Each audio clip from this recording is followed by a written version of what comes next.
நடிகர் விஜய் அல்லது நடிகர் சொல்வதை விட பொது அரசியல் தலைவராக வந்திருக்கும் தமிழக வெற்றி கழகம் விஜய் அவர்களது அந்த கட்சியின் வருகை கூட பிஜேபி வேண்டுமென்றே ஒரு அணியை கொண்டு வந்து தமிழர்களது வாக்குகளை பிரிப்பதன் மூலம் தனது பலத்தை அதிகரித்துக் கொள்ளலாம் என்று நினைப்பதாக சொல்லப்படுகிறது. விஜயின் வருகை பிஜேபியின் தூண்டுதலால் நேரடியாகவோ மறைமுகமாகவோ செய்யப்பட்டது என்பது சம்பந்தமாக நேரடியாக உங்களுக்கு ஏதாவது ஒரு பார்வை இருக்கிறதா? கடந்த நாடாளுமன்ற தேர்தலில் பாரதிய ஜனதாவோடு ஒட்டும் இல்லை, உறவும் இல்லை, கூட்டணி வைக்க மாட்டோம் என்று சொன்ன எடப்பாடி அவர்களை இன்றைக்கு ஏதோ ஒரு விதத்தில் அவரை பணிய வைத்து அல்லது மிரட்டி இன்றைக்கு அதிமுகவோடு கூட்டணி அமைத்து இந்த சட்டமன்ற தேர்தலில் எப்படியாவது தமிழ்நாட்டில் கணிசமான இடங்களை பெற வேண்டும் என்கிற முயற்சியில் இன்றைக்கு பாரதிய ஜனதா ஈடுபட்டிருக்கிறது.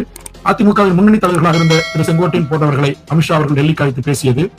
இன்றைக்கு பல்வேறு அதிமுகவுக்கு இரண்டாம் கட்ட தலைவர்களை பிரித்தாளுகின்ற நடவடிக்கைகள், அதுபோன்று ஏற்கனவே அதிமுக திரு ஓபிஎஸ் அணி, திரு இபிஎஸ் அணி, திரு டிடிவி தினகரன் அணி, திரு சசிகலா போன்றவர்களுடைய அணி என்று பல்வேறு அணிகளாக பிரிந்து தற்போது செங்கோட்டையன் ஆதரவாளர்களோடு நடிகர் தொடங்கிய புதிய கட்சியில் இணைந்தது வரையில் இவற்றுக்கு எல்லாவற்றுக்கும் பின்னால் ஒரு அரசியல் இருக்கிறது. அந்த அரசியலை தற்போது பாரதிய ஜனதா தமிழ்நாட்டில் செய்து கொண்டிருக்கிறது.